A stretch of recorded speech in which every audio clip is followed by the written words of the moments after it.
Mark McCandlish.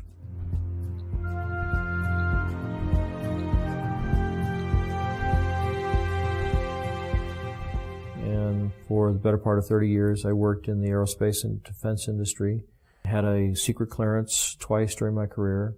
Some of the technology that I saw or participated in the creation of tends to play a role in some of the things that are used to control the weather. The very distribution process is being employed in the aerosol campaign, manipulating the weather, crops, taking over the food production or controlling the food production. The military applications, the process evolved when they realized in the 1800s that you can put things into the environment that will influence the uptake of moisture and where it drops out of the atmosphere again. As an on-air meteorologist, I had a responsibility to my audience. There were storms that were not behaving as they were modeled or they historically would have responded. If you can control where moisture is collected and where it's dropped, so to speak, in the form of rain or any other kind of precipitation, then you can really, you can do everything. You can steer the weather system. If you want to be able to manipulate the weather, one of the things we know about the materials that are being used in the aerosols, we've seen everything from aluminum oxide, barium salts, strontium, copper sulfate, potassium iodide, a number of different kinds of things, each of which have different levels of reactivity with the moisture in the air. Some, like aluminum oxide, tends to sequester the moisture. The aluminum oxide nanoparticles, which are microscopically fine and uniform in size, attract the humidity, the moisture in the air, and it basically forms like a nucleation process where the moisture condenses on these particles. Beam of a particular kind of radiation. And you can heat those particles up, just like heating up, your cup of coffee in the microwave.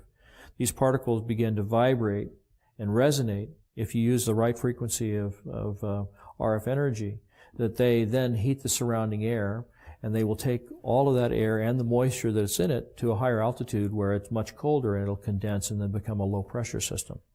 But you can also influence what happens locally with the atmosphere by painting the materials that these aerosols are made of with different kinds of radio frequency or RF energy, radar, microwave, the HARP system. Experienced a hailstorm, and you've picked up one of the hailstones and you slice it open with a razor blade, you'll see that it's layer upon layer upon layer of ice.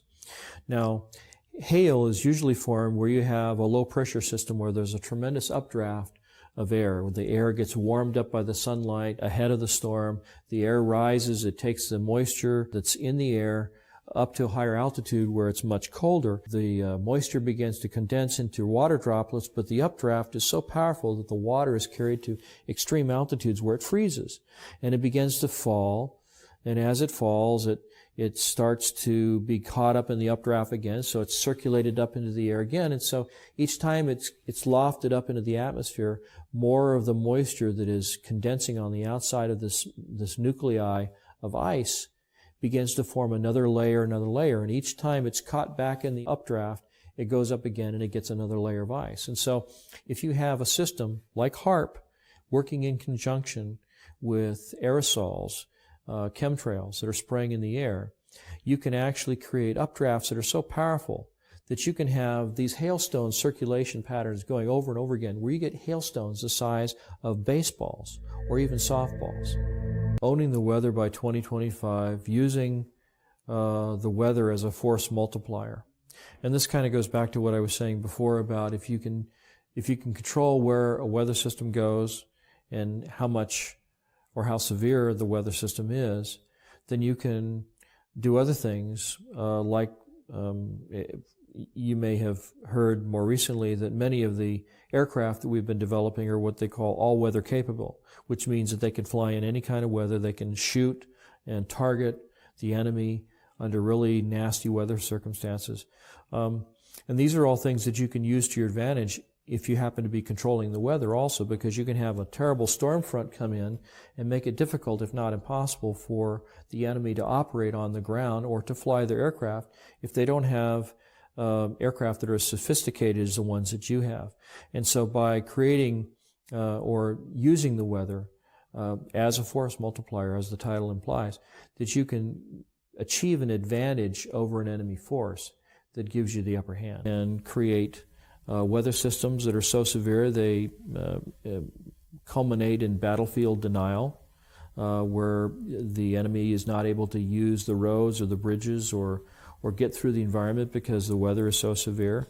And you can use the weather to destroy his crops, deny him a food source, destabilize his population because people get hungry. When they're hungry, they get angry and nasty and they don't like what's happening. So there are lots of different things that you can do with the materials. It's all how you use them in the environment, how you apply it. Derivatives are basically, you're betting that there's going to be a weather disaster, and you're betting that it's going to occur within a particular time frame in a particular location, and then, you know, the money that you put up basically is like a bet. It's like a wager, saying that this incident's going to happen here, and then when it does happen, there's a big payoff. And that big payoff is something that motivates people to continue to participate in this kind of thing and maybe even feed the very process that's causing the bad weather to happen. Particularly if there's a connection between the people that are seeding the clouds and the people that are making investments. You have an area that's already been heated by the sun's rays, and then you have the aerosol drift in over that area, and it's reflecting both ways. It's reflecting the heat of the sun back out, but it's also trapping the heat that's already been created there by the sunlight. So it will actually create more heat and trap heat inside and closer to the atmosphere. It can actually exacerbate global warming problems. And if you can control the weather, then you can control where the rain falls or where it doesn't fall. And if you can do that, then you can control whose crops survive and whose crops thrive. And if you happen to be favoring a corporation or a group of corporations that are flooding the market with genetically modified crops, you can see how manipulating the weather can actually change the market share that one or more corporations have. And there's lots of different ways that you can do it. You can do it by denying precipitation or by giving too much. You can cause, unusually large hailstones to come out of the sky and completely obliterate a crop of corn. There's lots of different ways that you can do it. Tornadoes rip up an entire town, like Joplin, Missouri, I think it was. If you look back at the tapes of those weather systems, and you look 5 days prior to that, you'll see that in those days preceding those events, there was all kinds of aerosols being sprayed all along the California coastline, where the moisture for those storms came from, where those storm systems originated. It's insidious when you think about it. One of the most basic things about human society is that we need food and water. And these are two of the things that are most severely dependent upon good weather. Rain at the right time of the year, sunshine so crops can grow, not enough sunshine and they don't grow, too much water, the plants die, not enough water, the plants die. All of this goes back to the amount of food that's available. So if you starve people, they will be vulnerable. They will be much easier to manipulate and forced to do whatever a government wants them to do.